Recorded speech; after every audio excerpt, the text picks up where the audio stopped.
Hi friends, నేను మీ హఫీజ్. మీరు చూస్తున్నారు తెలుగు టెక్ ట్యూడ్. ఫ్రెండ్స్, అమెజాన్ ఫ్లిప్కార్ట్లో ఆఫర్స్ అనేవి స్టార్ట్ అయిపోయాయి. కాకపోతే ఎంత వీళ్ళు హైప్ క్రియేట్ చేశారో అంత సీన్ లేదు ఇక్కడ. మరి లాస్ట్ టైం మనకు ఈ మొబైల్స్ అంటే ఐఫోన్ 14 మీద ఎంత తక్కువ ఇస్తున్నాము, ఐక్యూ మొబైల్ మీద ఎంత తక్కువ ఇస్తున్నాము అని చెప్పేసి, ఇంకా చాలా మొబైల్స్ మీద ఎంత తక్కువ ఇస్తున్నామని చెప్పేసి వీళ్ళు ఏదైతే గాలి కొట్టారో అదంతా తుస్సే. మనం దీన్ని ఓపెన్ చేసినట్టయితే అంటే ఫ్లిప్కార్ట్ లేదా అమెజాన్లో వీళ్ళ పేజ్ని ఓపెన్ చేసినట్టయితే అంటే ఈ ఆఫర్లో ఎంతకైతే దొరుకుతున్నాయి దానికంటే ఇంకా తక్కువ ప్రైస్ కూడా దొరికాయి ఇవి. సో మరి ఇప్పుడు నేను ఒక 2-3 మొబైల్స్ని అయితే సజెస్ట్ చేస్తాను. యాక్చువల్లీ నిన్నటి వీడియోలో చెప్పాను ఏ మొబైల్ని కొనాలో అని చెప్తానని చెప్పేసి. కాకపోతే ఈ ఆఫర్లో ఏ మొబైల్ కొనే విధంగా అయితే లేవు. మళ్ళీ ఇప్పుడు నేను చెప్పబోయేది ఏంటి అంటే వీళ్ళు ఏ మొబైల్స్ మీద మనకు ఆఫర్స్ ఇచ్చారు, ఇంతకుముందు ఈ మొబైల్స్ అనేవి ఎంత తక్కువ ధరకు వచ్చేవి అనేది నేను మీకు చెప్తాను. దాని తర్వాత ఈ డెసిషన్ మీదే. ఎస్పెషల్లీ నా మెయిన్ ఇంటెన్షన్ ఏముంటుంది అంటే మీ డబ్బులు అనేవి వేస్ట్ కావద్దు అని చెప్పేసి. సో మరి నేను నిన్నటి వీడియోలో కూడా చెప్పాను మనకు ఒక టెలిగ్రామ్ ఛానల్ ఉంది. సో ఆ టెలిగ్రామ్ ఛానల్లోకి వెళ్ళినట్టయితే ఏదైనా మొబైల్ అనేది తక్కువ ధరకు దొరికినప్పుడు నేను దానిలో పోస్ట్ చేస్తూ ఉంటాను.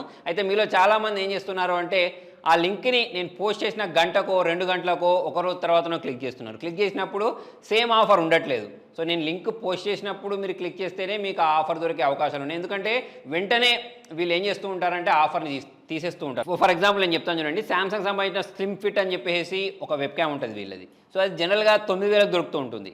కాకపోతే నేను మొన్న డీల్ పోస్ట్ చేసినప్పుడు 1,000 రూపాయలే ఉంది, అంటే 1,200 ఉంది అనుకోండి. సో నేను దాన్ని ఆర్డర్ చేశాను. ఇక్కడ నేను మీకు చూపిస్తాను చూడండి. సో ఇప్పుడు ఇంకా నాకు చేరలేదు అనుకోండి, నాకు చేరిన తర్వాత దాని అన్బాక్సింగ్ కూడా చేస్తాను. అంటే 9,000 విలువ చేసే ప్రోడక్ట్ని 1,200కే కొనుక్కున్నాను. అయితే నేను అదే లింక్ని మళ్ళీ ఇంకొక గంట తర్వాత ఓపెన్ చేశాను. ఓపెన్ చేసినప్పుడు మళ్ళీ అది 1,200కి లేదు, మళ్ళీ దాని రేట్ అనేది 9,000కి పెంచేసేసారు. అయితే మళ్ళీ ఇంకొక 2-3 గంటల తర్వాత మళ్ళీ దాన్ని ఓపెన్ చేస్తే మళ్ళీ 1,200కే పెట్టారు. అంటే వీళ్ళు ఏం చేస్తూ ఉంటారంటే అప్పుడప్పుడు డీల్ పెడుతూ ఉంటారు, తీసేస్తూ ఉంటారు. నేను ఎప్పుడైతే పోస్ట్ చేస్తానో అప్పుడే మీరు కొనుక్కున్నారనుకోండి మీకు ఆఫర్ అనేది దొరుకుద్ది. మొన్న మధ్య నేను ఒక బ్రాండెడ్ స్లైడ్స్ అంటే చెప్పులకు సంబంధించిన డీల్ పోస్ట్ చేశాను. 3,000 రూపాయలు విలువ చేసేది 200 రూపాయలు ఎంతో దొరికింది, అది 179 రూపాయలు అనుకుంటా. సో ఆ డీల్ నేను పోస్ట్ చేసిన వెంటనే ఒకవేళ మీరు కొనుక్కొని ఉంటే మీకు తొందర దొరికేది. కాకపోతే మీరు కొంచెం లేట్ చేసేసారనుకోండి, అవుట్ ఆఫ్ స్టాక్ అయిపోతూ ఉంటాయి, లేకపోతే వాళ్ళు డీల్ తీసేస్తూ ఉంటారు. సో అందుకోసమే నేను డీల్ పోస్ట్ చేసిన వెంటనే కొనుక్కోండి, మీకు చాలా బెనిఫిట్స్ అయితే దొరుకుతాయి. ఇవే కాకుండా మన డే టు డే లైఫ్ యూసేజ్లో దొరికే చాలా రకాల ప్రోడక్ట్స్ వస్తువులు అనేవి తక్కువ ధరకు అప్పుడప్పుడు వీళ్ళు సేల్ చేస్తూ ఉంటారు. వాటిని నేను రాత్రి 10ంటికి 12ంటి వరకు పోస్ట్ చేస్తూ ఉంటాను. మీరు అప్పుడైతే దీన్ని కొనుక్కొని బెనిఫిట్స్ అయితే పొందొచ్చు. మరి విషయానికి వచ్చినట్టయితే అమెజాన్లో ఒక పెద్ద బ్యానర్ పెట్టారు. అదేంటి అంటే ఐఫోన్ 14 అనేది 65,000కే దొరుకుద్ది, 66,000కే దొరుకుద్ది అని చెప్పేసి బ్యానర్ పెట్టారు. కాకపోతే ఇదే మొబైల్ అనేది మనకు Flipkart big billion day sale లేకపోతే అమెజాన్ గ్రేట్ ఇండియన్ ఫెస్టివల్ ఉంటుంది సార్, దాంట్లో 50 నుంచి 55,000కే దొరికింది. సో మరి ఈ 60 నుంచి 65,000కి దొరికేది మీకు ఇప్పుడు ఈ సేల్ అనే కాదు, నార్మల్గా చూసినా కూడా ఇదే మొబైల్ ఇదే ప్రైస్లో దొరుకుతూ ఉంటుంది. మరి ఈ మాత్రం దానికోసం మనం ఫ్రీడమ్ సేల్ వరకు ఆగాల్సిన అవసరం అయితే లేదని చెప్పేసి నాకు అనిపించింది. ఒకవేళ మీరు ఈ మొబైల్ని కొనుక్కోవాలి అనుకుంటే ఇంకొక డీల్స్ అనేవి వస్తూ ఉంటాయి. అంటే నేను చెప్పాల్సుకునేది ఏంటంటే 50 నుంచి 55,000 మధ్యలో ఉన్నప్పుడు కొనుక్కోండి. ఈ 60 నుంచి 65,000 మధ్యలో ఎప్పుడు దొరుకుతూనే ఉంటుంది. దాంతోపాటు మనకు ఐక్యూ నియో 7 ప్రో మొబైల్ 32,000కి పెట్టారు. యాక్చువల్లీ ఈ మొబైల్ అనేది లాంచింగ్ ఆఫర్ కింద 32,000కే సేల్ చేశారు. ఆ కార్డ్ ఆఫర్ ఈ కార్డ్ ఆఫర్ పెట్టుకుంటే మనకు 32,000కే దొరుకుద్ది. సో మరి వీళ్ళు పెద్ద స్పెషల్గా బ్యానర్ పెట్టారు 32,000కే సేల్ చేస్తున్నాం అని చెప్పేసి. సో 32,000కి మీకు నార్మల్గానే దొరుకుతూ ఉంటుంది. అంత టెన్షన్ పడి మన దగ్గర డబ్బు లేకపోయినా సరే అక్కడ నుంచి ఇక్కడ నుంచి తీసుకొచ్చి దీన్ని కొనుక్కోవాల్సిన అవసరం లేదు. మీరు ఎంత స్థిమితంగా తీసుకున్నా సరే 32,000కే దొరుకుద్ది. అలా అని చెప్పి మొబైల్ వేస్ట్ అని కాదు, 32,000కు ఎప్పుడు దొరుకుద్ది అని చెప్పేసి నా ఉద్దేశం. దాంతోపాటు లావా అగ్ని 2 అని చెప్పేసి ఒక మొబైల్ ఉంది కదా, మన ఇండియన్ బ్రాండ్. సో ఇది వచ్చేసి 21,000కి దొరుకుతుంది. యాక్చువల్లీ మొబైల్ అనేది దొరకట్లేదు, ఒకవేళ మీకు దొరికితే తీసేసుకోవచ్చు. అంతేకాకుండా చాలా మొబైల్స్ మీద వీళ్ళు ఆఫర్ పెట్టారు కదా, మీకు ఇప్పుడు కాకపోయినా ఎప్పటికైనా ఇవే దొరుకుతాయి. కాబట్టి మీరు అంత తొందరపడి అప్పో చేసి కొనుక్కోవాల్సిన అవసరం లేదు, మెల్లిగా ఆలోచించి కొనుక్కోండి. దాని తర్వాత మనం ఫ్లిప్కార్ట్ గురించి మాట్లాడినట్టయితే వీళ్ళు కూడా ఏం తక్కువ తినలేదు, వీళ్ళు కూడా తెగ హైప్ క్రియేట్ చేశారు. కానీ అక్కడ మనకు అంత సీన్ ఏం లేదని చెప్పేసుకోవచ్చు. For example Samsung A34 mobile ఉంది. సో దీన్ని 27,000కి పెట్టారు. 27,000కి ఇది మనకు నార్మల్గానే దొరుకుతూ ఉంటుంది. అంతేకాకుండా ఇంకొక ట్విస్ట్ ఏంటి అంటే మీరు ఆఫ్లైన్లో కొనుక్కున్నారనుకోండి మీకు 20,000కే దొరుకుద్ది. సో మరి 25,000కి బయట దొరికినప్పుడు మనం ఆన్లైన్లో ఆర్డర్ చేసి అది మనకు వేరే వరకు వెయిట్ చేసి ఇదంతా ఎందుకు, బయటకు వెళ్ళి 20,000కి అయితే కొనుక్కోవచ్చు. మనకు శాంసంగ్ సంబంధించిన ఏ సిరీస్ మొబైల్స్ అనేవి ఆఫ్లైన్ని దృష్టిలో పెట్టుకుని వీళ్ళు లాంచ్ చేస్తూ ఉంటారు. కాబట్టి మీరు ఒకవేళ శాంసంగ్ మొబైల్ కొనుక్కోవాలి అంటే 25,000కు దీన్ని ఆఫ్లైన్లో కొనుక్కోవడం బెస్ట్. ఇక దాని తర్వాత శాంసంగ్ F23 అని చెప్పేసి ఒక మొబైల్ ఉంది, 13,000కి దొరుకుద్ది. మొబైల్ మంచిదే, కాకపోతే అంటే వీళ్ళు స్నాప్డ్రాగన్ 750G ప్రాసెసర్ని అయితే యూస్ చేశారు. మంచి ప్రాసెసర్, 13,000కి డీసెంట్ ప్రాసెసర్. కాకపోతే ఈ మొబైల్ అనేది కొంచెం పాత మొబైల్ అయితే ఏమవుద్ది అని అంటే అప్డేట్స్ రావు. సో అదొకటి గుర్తుపెట్టుకొని ఈ మొబైల్ని కొనుక్కోవాలా లేదా అనేది మీరు చూడండి. మొబైల్ పర్ఫార్మెన్స్ మాత్రం ఈ ప్రైస్ సెగ్మెంట్ ప్రకారం బాగుంటుంది. దాని తర్వాత ఒక 2 డీల్స్ అనేవి నాకు బాగానే అనిపించాయని చెప్పాను కదా, అందులో ఒకటి పోకో X5 15,000కి దొరుకుతుంది. Snapdragon 695 processor, AMOLED display. Overall చూసుకున్నట్టయితే ఒక ఆల్రౌండర్ మొబైల్ అని చెప్పేసుకోవచ్చు. కాకపోతే పోకో మొబైల్స్లలో ప్రాబ్లం ఏంటి అంటే మదర్ బోర్డులు డెడ్ అవుతూ ఉంటాయి కదా. సో మరి అది ఎట్ యువర్ ఓన్ రిస్క్ ఈ మొబైల్ కొనుక్కుంటారంటే కొనుక్కోండి. దాని తర్వాత మోటరోలా వాళ్ళ మోటో G62 అని చెప్పేసి ఒక మొబైల్ దొరుకుతుంది.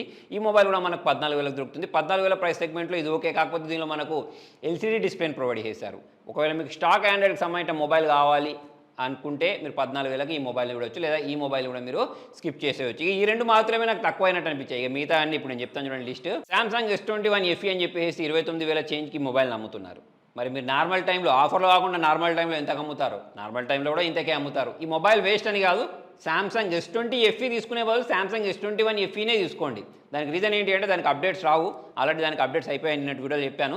సామ్సంగ్ S21 FE తీసుకుంటే మీకు ఫ్యూచర్లో అప్డేట్స్ కూడా వస్తాయి, మొబైల్ కూడా బాగానే ఉంటుంది. సో ఇప్పుడు వీళ్ళు ఆఫర్లో తక్కువ చేసింది అయితే ఏం లేదు. ఇక నెక్స్ట్ ఇంకొక పెద్ద బాంబు ఏంటంటే iPhone 11 35,000 అని చెప్పి ఆఫర్లో మేము అమ్మేస్తున్నా అని చెప్పి తెగ హైప్ రేట్ చేస్తున్నారు. కాకపోతే అంత సీన్ లేదు. ఈ మొబైల్ అనేది 30,000 కూడా దొరికింది మనకు మిగతా ఆఫర్లలో. మళ్ళీ ఇదేమో పెద్ద తోపు మొబైల్ కూడా ఏం కాదు. అలానే iPhone 14 ఏదైతే ఉంటుందో 67,000 పెట్టారు. ఇంకా మనకు అమెజాన్లో ఇంకొంచెం తక్కువ దొరుకుతుంది. అయితే 67 అయినా కానివ్వండి, 65 అయినా కానివ్వండి, దీనికంటే ఇంకా తక్కువ ధరకు కూడా ఈ మొబైల్ దొరికే అవకాశాలు ఉన్నాయి రానున్న రోజుల్లో. కాబట్టి ఒకవేళ మీ దగ్గర ఓపిక ఉంటే మీరు ఆగండి. ఇక iPhone 12 గురించి మాట్లాడినట్టయితే 52,000 చేంజ్ పెట్టారు. కాకపోతే మనం ఇంతకుముందు ఈ మొబైల్ని 40,000 కంటే తక్కువ ప్రైస్లో చూసాం కాబట్టి ఈ మొబైల్ కూడా ఒక 12,000 ఎక్కువ పెట్టినట్టే మీరు ఇప్పుడు ఈ మొబైల్ కొనుక్కుంటే. ఇక నా లెక్క ప్రకారం అయితే రానున్న రోజులలో ఈ మొబైల్ అనేది 35,000కే దొరుకుద్ది. కాబట్టి మీ డబ్బులను అయితే మీరు సేవ్ చేసుకోవచ్చు. ఈ iPhone 13 గురించి మాట్లాడినట్టయితే 56,000 పెట్టారు. కాకపోతే మనం ఈ మొబైల్ని 40,000 కంటే తక్కువ ప్రైస్ సెగ్మెంట్లో ఇంతకుముందు చూసాం కాబట్టి ఈ మొబైల్ ప్రైస్ అనేది కూడా ఇంకా డ్రాప్ అయ్యే అవకాశాలు ఉన్నాయి. కాబట్టి దీన్ని కూడా స్కిప్ చేయడమే బెస్ట్. నెక్స్ట్ ఇంకొక మొబైల్ గురించి కూడా నన్ను చాలా మంది అడుగుతూ ఉంటారు, పిక్సెల్ 6a మొబైల్ 25,000 తీసుకోవచ్చా అని చెప్పేసి అంటూ ఉంటారు. మరి పిక్సెల్ మీద మీకు అంత ప్రేమ ఎందుకు? వాళ్ళు అంత తక్కువ చేసి అమ్ముతున్నారు అంటే ఏదో ఒక రీజన్ ఉంది కదా. ఆ రీజన్ ఏంటి అంటే కుప్పల బగ్స్, దాని తర్వాత హై రిఫ్రెష్ రేట్ లేదు. 25,000కు దీన్ని పెట్టే బదులు ఇంకా మీరు వేరే బ్రాండ్స్ వైపు వెళ్ళిపోవడం బెస్ట్.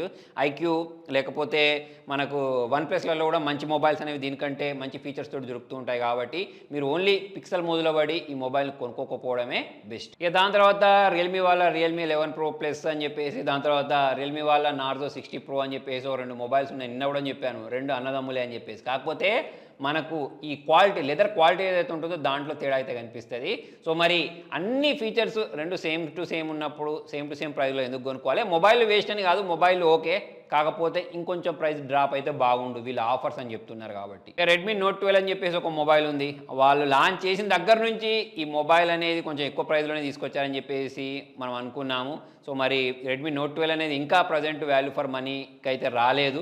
దీని తర్వాత చాలా మొబైల్స్ లాంచ్ అయ్యాయి, ఆ మొబైల్స్ అనేవి వాల్యూ ఫర్ మనీ అయ్యాయి, కానీ ఇదైతే వాల్యూ ఫర్ మనీ ఇంకా అవ్వలేదు. ఇప్పుడు కూడా దీన్ని స్కిప్ చేసేస్తే బెస్ట్. దాని తర్వాత ఇన్ఫినిక్స్ వాళ్ళ హాట్ 30i అని చెప్పేసి ఒక 7,000-8,000 దొరుకుతుంది. సో ఆ ప్రైస్ సెగ్మెంట్లో దీన్ని కొనుక్కోవచ్చు.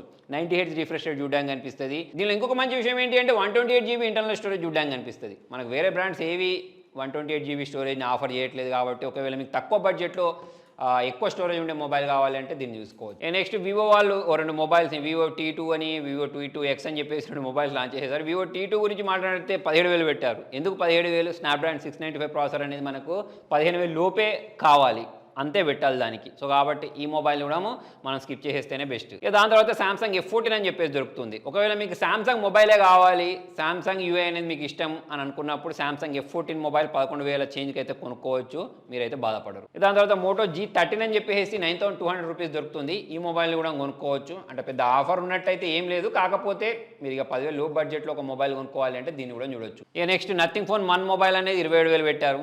అవసరం లేదు, ఇంతకుముందు కూడా దీనికంటే తక్కువ ప్రైస్లో మనం చూసాం కాబట్టి. నథింగ్ ఫోన్ 1 గురించి 2 గురించి మాట్లాడినట్టయితే దాని మీద కూడా మనకు పెద్ద ఆఫర్స్ ఏం లేవు. 40,000 లో ప్రైస్ సెగ్మెంట్లో ఉన్నప్పుడు ఆ మొబైల్ని అయితే మనం చూడవచ్చు. ఇలా చెప్పుకుంటూ పోతే అమెజాన్ వాళ్ళు, ఫ్లిప్కార్ట్ వాళ్ళు ఆఫర్ అని చెప్పేసి పాత రేట్ ఏదైతే ఉంటుందో అదే రేట్లో మొబైల్ని అమ్మడానికి ట్రై చేశారు. కాబట్టి ఈసారి ఆఫర్స్ అనేవి అంత ఎక్కువ లేవని చెప్పేసి నాకు అనిపించింది. మరి మీకేమనిపించింది కింద కామెంట్లో రాయండి. మరి మీకు ఈ వీడియో జెన్యూన్ అనిపిస్తే లైక్ చేయండి, షేర్ చేయండి, మన టెలిగ్రామ్ ఛానల్లో జాయిన్ అవ్వడం మర్చిపోకండి. Thank you.